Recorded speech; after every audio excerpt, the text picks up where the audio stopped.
服从2个字，是长官。了解自己在军中的错。对，然后为了还要回味那个感觉，我连那个什么自己打手枪的影片我都把它拍下来。你以后这也看不到啦。术后第29天、28天我就是做爱了。真的假的？我很痛吗？很痛啊！他就会觉得说，用一切的方法去贬低你啊，看低你啊，这样我就觉得说，看到那些同学就觉得好烦啊。然后今天不知道有什么新花招要来整我了。我想我要当明星，结果同学还没笑啊。你长那么丑，那么娘腔，这个死人妖要当什么明星呢？出人头地，我以后一定要打脸你们这些人。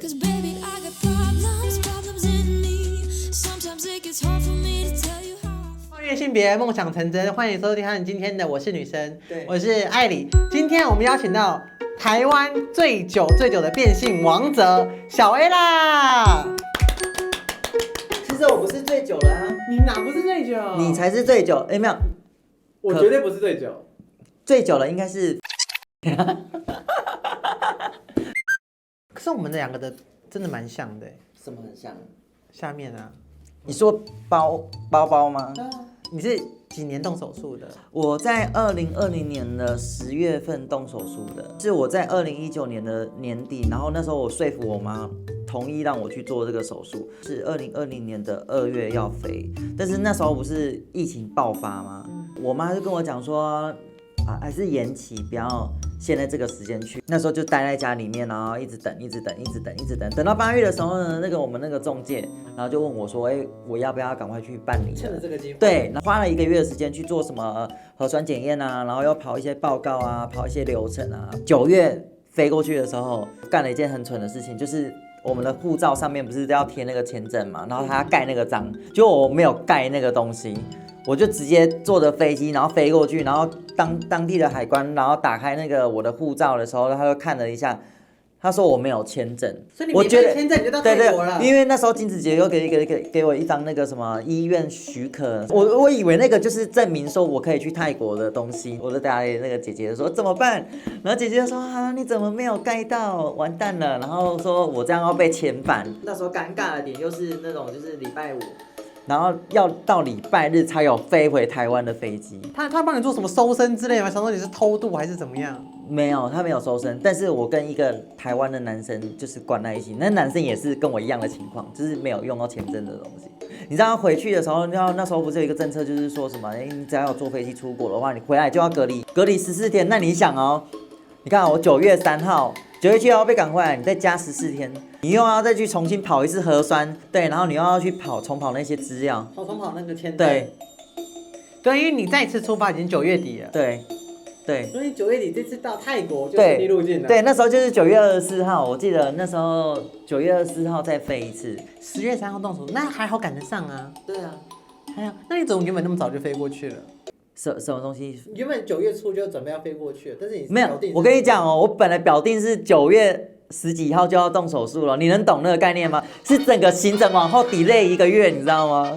你就觉得我这快被自己气死。我蛮好奇你那时候的心情是什么？我那时候的心情就是每天都是一直在等待说，我几天后就要把它切掉了，哇！之后再看不到它了，所以我那时候就是进去的时候，我每天都打手枪。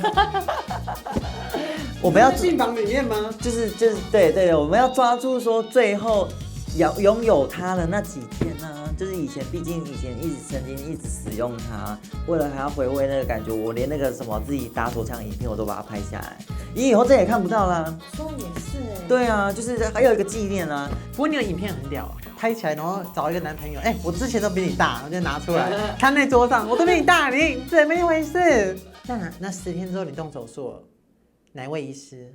就是替弟医师啊。对，我帮我问。对啊，笑死了，我们都有健忘症。你刚才想那么久？没有，我突然想一下，我现在脑袋先放空一下，先想一下，谁？顺道说一下，本期节目由百丽生医赞助播出。我们百丽生医呢，每一年都会根据营收，然后赞助一些姐妹到泰国免费的动变性手术，让他们在整个路上能更加的顺畅。所以你有肌肤美白的需求的话呢，请点左下方的百丽萃，现在就可以试试看。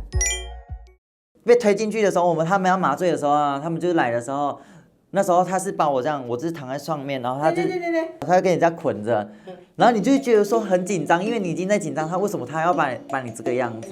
他帮我上麻药的那一瞬间，你知道麻药进到身体的时候，不是会有一种很凉或者是那种刺痛的感觉，我就说啊痛，我痛，然后他们就说痛，我说痛，然后说 OK， 然后他就直接拿一个氧气罩，然后这样闷上去，我就晕了。然后晕了起来之后呢，就什么都做好了，做好了之后，我还记得我那时候起来的时候，我就当时起来的时候，我就说，然后起来的时候打开也是这样，就是类似下面有一个那个石膏的东西，对，什么捆着，然后硬硬的，我还这样敲了一下，我扣，我想扣，嗨，还在吗？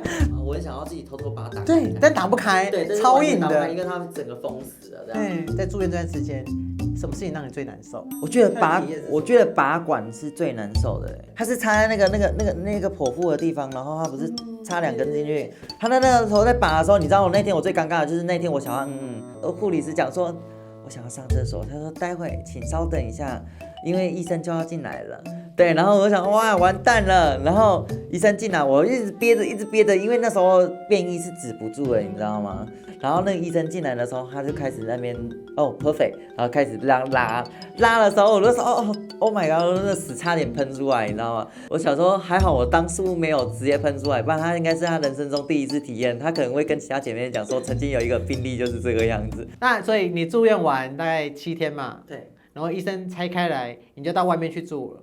那到外面去住，你第一眼看到你自己那边的感受是什么？刚弄完的时候不是都会有那种缝纫的那个伤口嘛，然后你就会觉得说，怎么会一开始做完是这个样子？就想说，怎么跟我想象中的那种完成品不太像这样？对，我有看过你的嘛，对，然后有看过可夫的，我就觉得完成品怎么长这样？你会想说自己是不是失败？对，我就想哈，是不是失败了？会不会以后都长这个样子了？结果后来发现这是一个过渡时期，过一段时间可能色素啊、褪淤青啊都退掉了，然后好像越来越好看，慢慢的成型这样。但是是你想要的型吗？是你原本做功课想要的型吗？因为我那时候就喜欢追求那种欧美的那种感觉，欧美的就是那种白白的，然后下面粉粉的，然后他们就是一线包的那种。然后我跟医生说我想要那个，然后是医生说没有办法客制化，没有办法客制化，没有啊，以为是整形手术要客制化这样。那你第一次用女生生殖器官尿尿的感觉是什么？小便比较困难，因为你刚手术完嘛，可能下面还在肿。金子姐有说，尿尿千万不要用力的这样，像男生这样，不是有时候会故意这样冲一下，然后射很远这样。然后再加上就是我曾经有想过，你看比如说这个马桶，你看我原本一直以为我想说可以这样，这个马桶盖那个马桶那个桶，我可能想说这样洞这样打开，然后蹲在那马桶的两边，我想说这样尿的时候会不会直接这样比较方便一点。结果后来发现说 ，Oh my god， 他直接尿的时候，他直接这样顺着这边流，你知道吗？他有时候还会分叉，他直接这样流到整只脚都是。对，我后来想说，我真的是异想天开，居然用这种方法。那总共在泰国住几天啊？在后面出院之后？你说加起来之后吗？你说去宿舍那边对不对？对，去宿舍那边。去宿舍那边大概住了18天、19天嘛。这么快？因为我那时候想要赶快回台湾啊。对啊。你那时候有哭吗？哭在宿舍的时候？不会啊，没有哭啊。一个人，我觉得真的还好，因为我平常就是喜欢独居，然后或者是自己可以去逛街干嘛的，所以我觉得我反而比较喜欢一个人自由自在。我最主要是想我的宠物，对，我想我的狗，我想我的猫，对，想要回去看看他们这样。那在休养宿舍这段时间，你觉得最难受的是什么？我觉得应该是扩张吧，扩张真的是蛮痛的。我那时候还买那个假屌，然后里面塞，我还想说，就是拿了那个东西这样擦，我想说，这是怎么那么痛？这不是我要的那种感觉啊！就那时候，那个姐姐说我不能这样弄，因为那时候3块还没回。对啊，你在康复宿舍里面拿假屌在那边抽插，不是说3个月都不能性行为吗？对啊，我想说，不要用人体的，我试看用细胶的试看看。好，那诚实回答。回台湾之后多久发生性行为？我记得那时候术后第29天、28天我就做爱了。真的假的？我很痛吗？很痛啊，痛死了。那你一看第因为我跟你讲，因为我前男友的也不小，所以我就觉得说哇，怎么痛？我那时候还跟他讲说，你慢一点，小力一点。我前面有好几个月都是痛大过于爽。前男友的心得是什么？只是觉得说哇，好紧哦，好爽，不用戴套啊，无套内射又不会怀孕啊。你呢？你呢？你的第一次呢？你不会痛吗？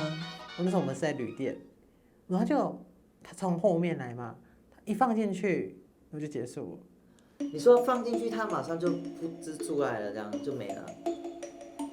天哪，多久的时间？我跟你讲，保证在3分钟以内。3分钟。我敢对天发誓，是3分钟以内。你说连动都没有动，就直接连动都几乎没有动，然后就可能动1-2下吧。它的大吗？它的那个大吗？不算大。我那时候根本就没有，就感觉没有感受到什么，跟我想象的不一样。你是觉得痛，那我是觉得，这就是做爱吗？就是这么短暂吗？啊？做爱就是这样啊？怎么可能？就这么 boring 吗？就什么感觉都没有了，就结束了，3分钟，然后就，我说因为你在术前就有跟男生做过了，从后面。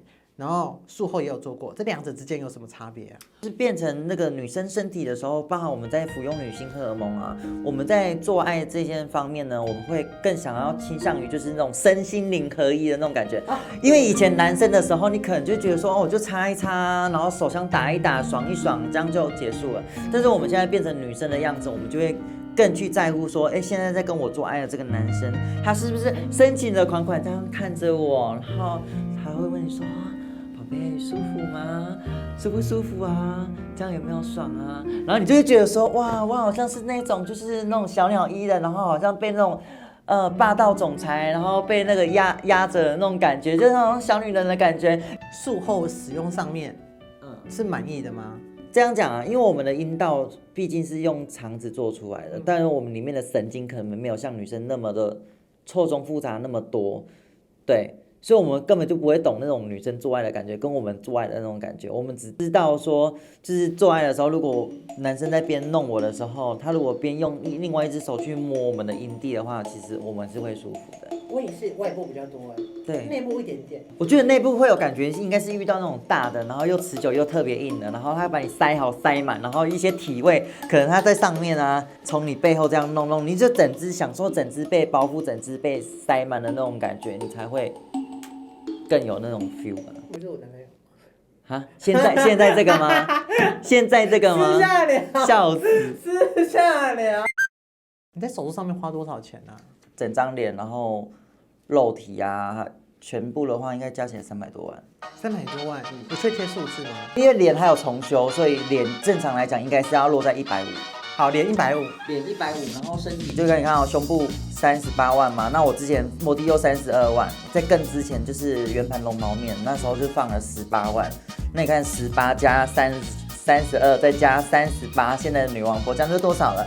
再加上我们的屁股我也有做假体，然后屁股做假体也是35万，然后再加上我们的那个性别重置手术，是不是也39万？拆肋骨手术，然后又花了20这样。所以就身体150，脸150，对，差不多。对，Amazing Thailand。脸上做哪些啊？我之前额头是这样，这么个宽，5根手指头这么的宽，然后后来我有降发际线，拉下来之后呢，我的眉骨这边本来也比较凸，所以我把眉骨这边磨掉，然后我把垫片塞进去。你应该没有做吧？我没有做。对啊，我的是假体啊。可摸不出来，就看起来也不会觉得说，很突兀这样。鼻子做2次。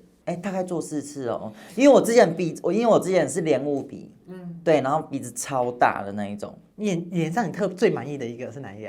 你说脸手术最满意的一个手术？我觉得是眼睛眼睛，因为我眼睛很会电人啊，就是。可是你刚刚说鼻子做4次，然后现在又说最满意的是眼睛，那鼻子会难过那你想看眼睛1次就成功了，那鼻子我动了那么多次。所以对啊，如果现在剩最后一次手术机会，你想动哪里？最后一次吗？如果现在剩最后一次，声音吧。声音？真假？你声音有怎么样？说真的，我们的外表都这样，那我们的声音如果更细的话，是不是就没有什么破绽？你说嗲嗲的感觉。这样我们在床上的时候，对。我比较想要听你叫床的声音是什么样子。请观看我，请观看我那一支影片，请观看我叫床影片，把它 po 在这里。对，不动手术的话，台湾很少有那个声音手术的医师之前有，好像听说退休了吧？泰国有些康蒙医师，那些比较有名的医生有来做，但泰国做下来那个声音是你喜欢的吗？萨瓦迪卡，卡姆卡，卡姆卡，啊，卡姆卡，是你喜欢的吗？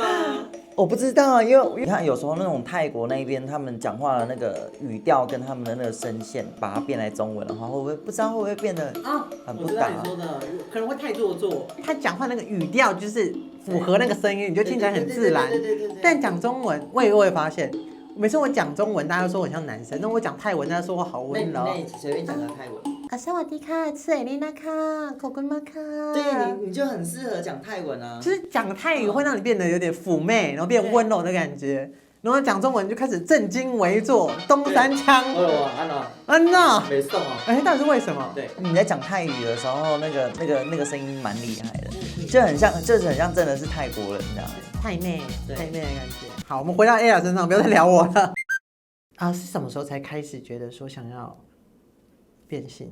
幼稚园的时候我就发现说，我好像跟别人男生不一样，因为我觉得说小时候不是男生会跟男生玩在一起，女生跟女生玩在一起，但是我小时候的我反而是比较喜欢跟女生玩在一起，对，然后对女生都完全不会有那种害羞的感觉，然后跟男生玩的话呢，我就是会特别去注意那种长得比较可爱的男生，或者是长得比较帅气的，我就会觉得说好害羞，我不敢跟他玩，好像有点那种爱的感觉。然后后来发现说，我好像真的喜欢男生。你那时候你心里会觉得，原来我是 gay， 可是他不喜欢男生，怎么办？怎么办？我这样是不是怪怪的？然后那时候就会在学校就是被欺负。他们怎么欺负你？他们通常就是会说，直接看到我就说妈死人妖。不然就是在黑板那边写死人妖3个字，不然就是去厕所的时候就说我要把你裤子脱下来，看你的懒觉在不在这样。只要去男厕所，你就会觉得说，去男厕，然后你就很紧张，去会不会被堵？会不会有人埋伏你？对，然后他们就会故意挡在厕所不让你进去啊，或者是他知道你，因为你就算进去男厕所，你也不敢站在那个小便斗那边尿尿，因为你感觉背后很危险。对，他会跟你故意就说，你有鸡鸡哦。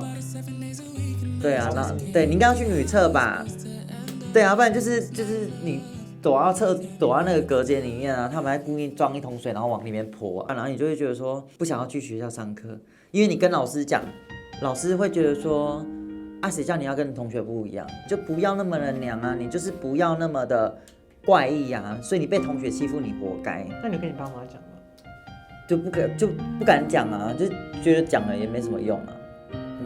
家人又会跟你讲说，你就要有男子气概一点啊，你就不会被同学欺负啊。你就会觉得说，在学校你找不到帮助你的人，我就觉得说，看到那些同学就觉得好烦哦。然后今天不知道有什么新花招要来整我了，就是因为国中这样被欺负嘛。然后到高中的时候，我就选择当一个隐形人，晚上就是一直在玩电脑，然后白天的时候去上课的时候都是趴着在睡觉，然后完全不会想要跟同学有任何交集，因为那时候流行的是 MSN， 我就会觉得说，有时候你见不到那些虚拟的朋友，还觉得比现实见到的朋友还要好，这样，那时候对人性是一种非常不信任。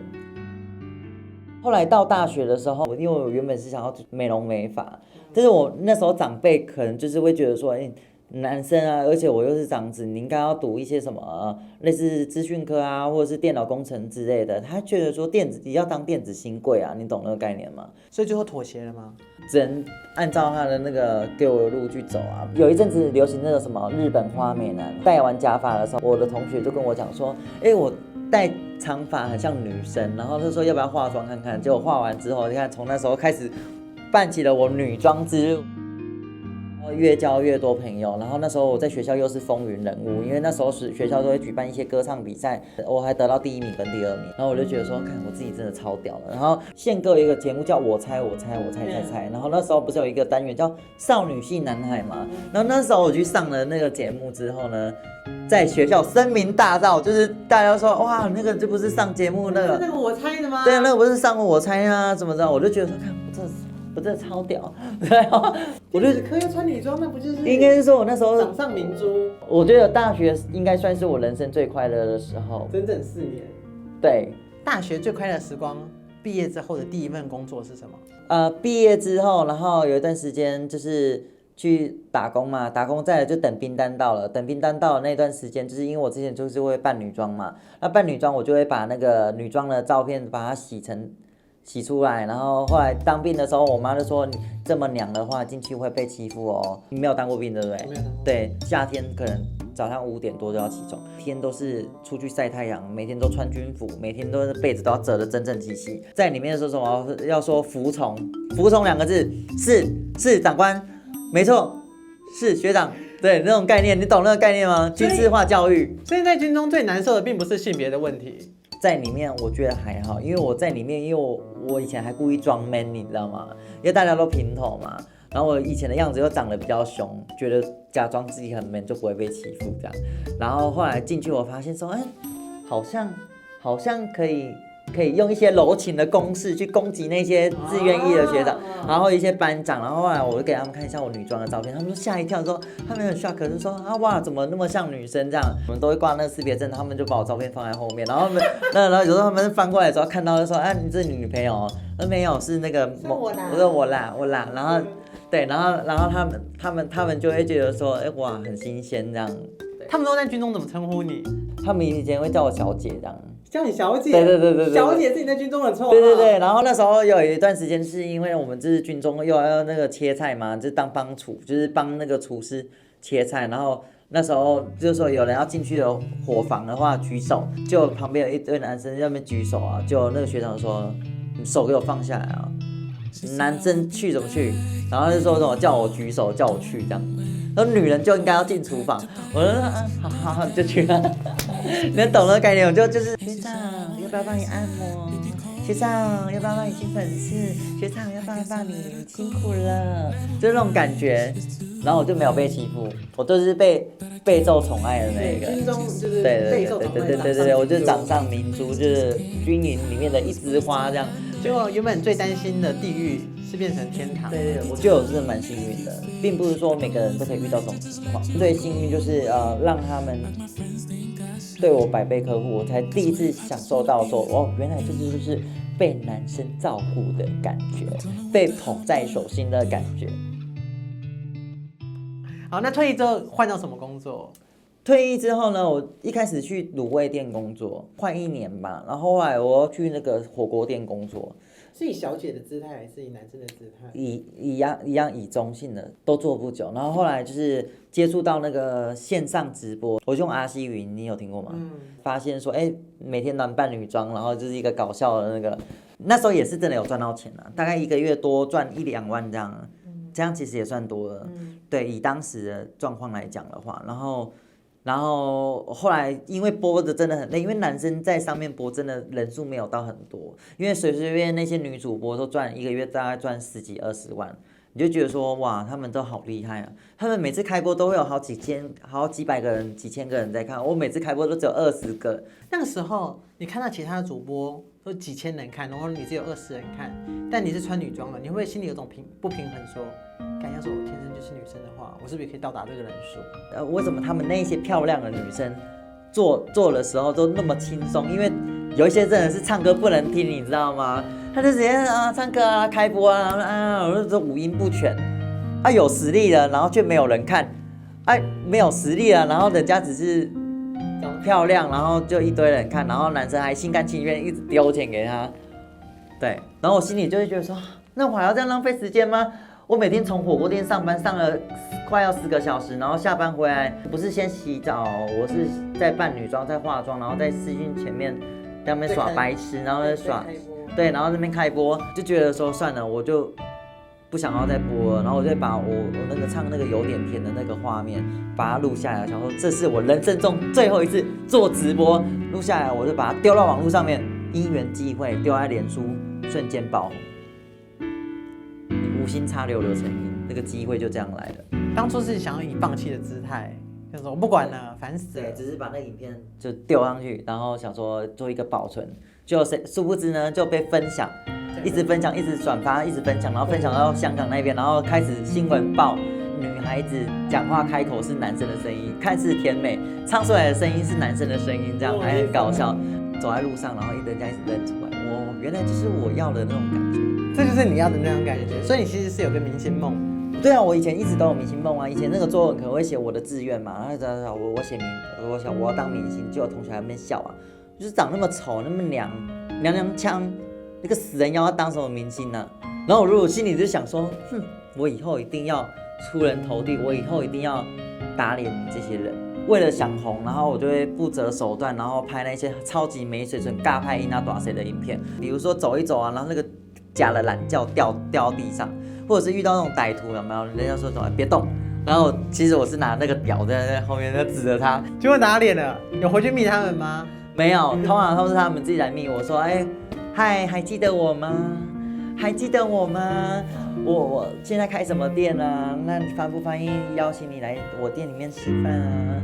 我们最近要办同学会啊，要不要来聚啊？你看之前完全不会找哦，多现实啊！就是你会觉得说，当你有利益的时候，当你有饥渴图的时候，他们才会来主动来跟你接触。觉得你是异类的时候，他就会觉得说，用一切的方法去贬低你啊，看低你啊，或者是羞辱你。所以你是上台北多久之后才跟爸妈讲说，我要去变性？在之前的时候，我就常常女装，然后我爸看到我的样子，他就跟我妈开玩笑说，我们什么时候多了一个女儿这样。